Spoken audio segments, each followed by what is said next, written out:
the legendary, the cream of the crop, the best of the best, the Super Nintendo. And I love the name of it. We were going to talk about it. We're going to talk about my personal stories of when I first got it as a kid and all the great games, and maybe even a couple of games that I dislike. So stay with me. Super Nintendo. I just love the name. It may not seem like much to maybe millennial generation or something like that today, but I love how all the big cats of Nintendo sat around the table and they thought, we're coming out with a 16-bit system. What are we gonna call it? And they literally just came up with the name of just Super Nintendo. So it's kind of like the Nintendo got injected with a bunch of gamma radiation like the Hulk, and it became not a regular video game system anymore. It became a superhero video game system. So even most of the games that came out with it were called, they had super in the title, and they truly were that. Now, I want to tell you my first story of when I actually laid my eyes on the graphics for the very first time. It wasn't even a commercial. It wasn't in Nintendo Power. It was in a mom and pop rental video game store. Okay, I was young. I heard it being played.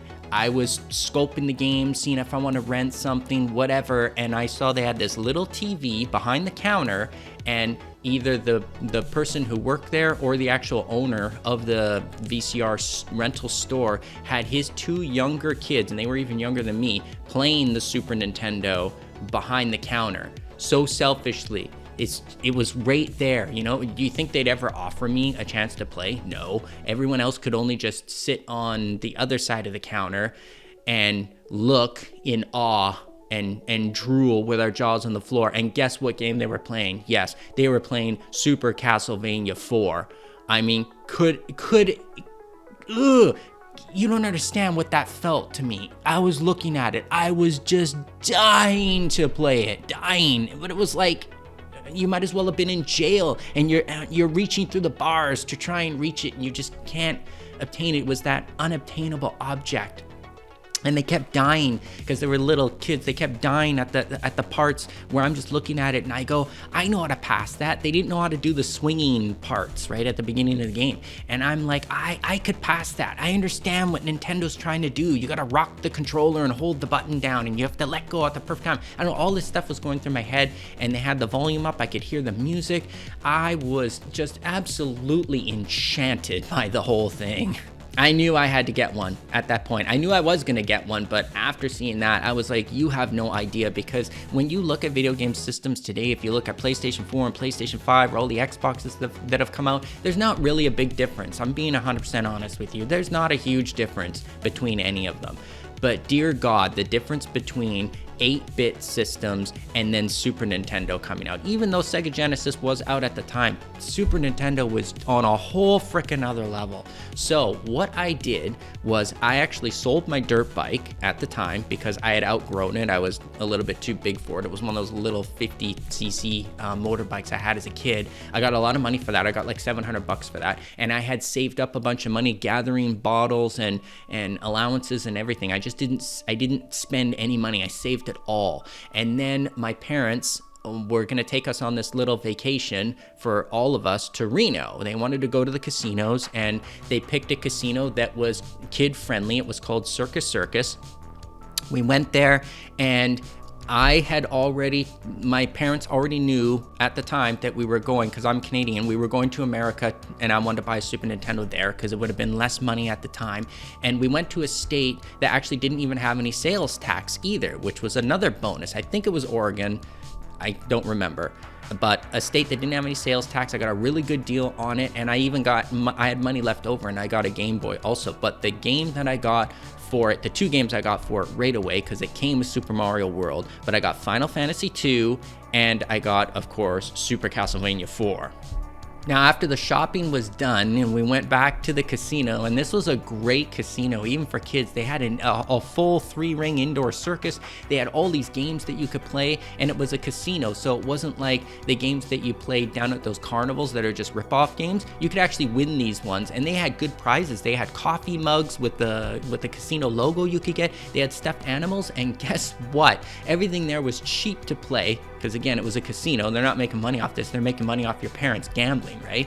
My sister walked out of there with a garbage bag, okay? A hefty garbage bag full of stuffed animals. That's how much she won when she was there. But for me, guess what I did? I was in the hotel room and I was just playing Super Nintendo. That's all I cared about. I had Final Fantasy 2 all to myself. I had Castlevania 4 all to myself. I was hooked on it, and my parents were actually getting kind of angry and disappointed with me because they're like, we didn't bring you all the way to Reno just to play video games. Why don't you go down and experience some of the casino? Which I did on the last day, but the majority of the days, we were there for a few days, and the majority of the time was spent in the hotel room, absolutely just engulfed in Final Fantasy 2. And then I would take a break and play some Mario World, love it. Take a break, play some Castlevania, love it. And then I would go down into the casino where the arcades were, and they had like 3 major huge arcades in there with tons of video games everywhere. I played them too. I went down, I watched the circus act, yada yada yada, but I will always remember that trip forever as just being one of like the greatest video game experiences of my entire childhood. And one thing I would like to talk about is the controller, because I believe it's completely revolutionary for the time. Sega Genesis was out, it was a 3-button controller. Nintendo was out, it was 2-button. Pretty much they all were. TurboGrafx 16, I did a video about it, it's 2 buttons. This thing, they put a lot of effort, Nintendo put a lot of effort into it. This here that I'm holding is the Super Nintendo replica controller by Retro Flag. I highly recommend it. All of the games that I make, the controls are based pretty much around this controller because it's so good. You can also play it with an Xbox type controller as well if you want to have the vibration, because it's the only thing that's missing from this. It doesn't vibrate.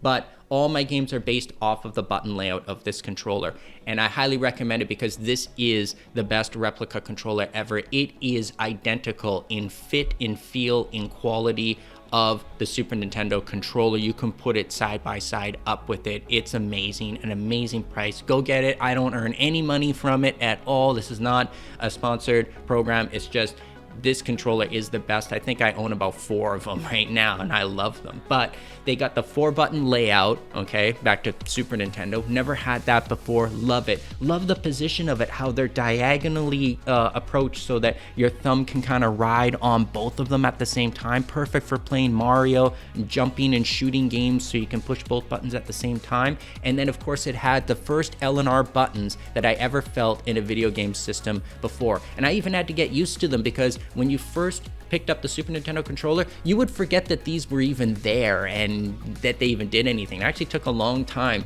to get used to them, where nowadays it's just like second nature for us to use these fingers on all of our controllers. So some of my favorite games for the system, and I have to narrow this way down or else this video is going to be way too long. There are so many good games for Super Nintendo, but some of the best, I'll get the actual usuals out of the way right away. And that is a Zelda, A Link to the Past is legendary. It is my personal favorite, and I think the greatest Zelda game that has ever been created. Yes, no, I don't like the Nintendo 64 ones, or Ocarina of Time or whatever. I never liked them when they came out, and I don't like them. You like them, maybe, if you're a millennial and you grew up with them. So you're gonna say those ones are the best, obviously. But there's no denying that the difference between the original Zelda and A Link to the Past for Super Nintendo are just on a whole other different planet. Okay, the music, the story, the graphics, it's so flawless. It's so flawless how it's made. It's completely glitch free. I don't know, it just screams quality. That game is absolutely amazing. And another one that I played countless hours on is when Street Fighter 2 came out for the Super Nintendo. Wow, oh my god, Capcom made so much money. Their popularity just went right through the roof if it wasn't already, because the Super Nintendo almost had a carbon copy perfect version of the arcade. We didn't even get a chance to play it because it was sold out everywhere. We had to rent it. Again, we had to rent it. I went down to I think it was Blockbuster. I'm pretty sure it was Blockbuster at the time. Don't quote me on that. But when we went down there to rent it, the whole wall, okay, was covered. It was the most Street Fighters for Super Nintendo I ever saw in my life. that were just, I don't know, count how many you could fit on an entire wall. And most of them were rented out. We were actually lucky even to get one. That is how much money this game was making for not only Capcom, but also for Blockbuster. And so we played it, and that was a marathon. That was a marathon. Me, my friends, my cousins. It went all night. We didn't sleep. It went all night. I think that was the first time I actually even stayed up all night playing a game. It was just versus mode, back and forth, back and forth. It went all night for 48 hours and went well into the next day even. And I can't believe our parents let us stay up all night with this thing. I've mentioned Super Castlevania 4 already, so I don't really want to get too much into that. But again, a revolutionary title. The soundtrack on that, I think, is one of the best, if not my personal favorite, and one of the best soundtracks of any Castlevania game, or even many Super Nintendo games, if that. It's unbelievable how they made that sound chip sound like a piano, sound like an organ, sound like actual symphony type or orchestrated music. Incredible game, revolutionary. You can see tons of mode 7 and all different types of special effects. Konami loved to do that with Castlevania games. Love to show you all the special effects and quirks that a new system can actually do in the Castlevania. So that's it for that game. Legendary, love it. 10 out of 10. Beautiful game. But another one that I love too was an actual fighting game. So I'm going to talk about the one that I hate first. And this is actually, I think, one of my most hated games and most disappointed games of the whole system. And that is Mortal Kombat 1. Okay, some people can say, yeah, Shaq Fu, there's some stinkers on the Super Nintendo. There's a few. But hear me out, okay, with Mortal Kombat. If you censor Mortal Kombat from all the blood, the gore, and take out the fatalities out of the game, what do you have? Unfortunately, you don't have much. Take even the new Mortal Kombat today. Take all that stuff out of this, scrape it, cut it all out of the game. And what do you have? You don't really have even a very good fighting game. I mean, you just don't. People are there because it has to be the perfect storm of everything together to make it a Mortal Kombat game.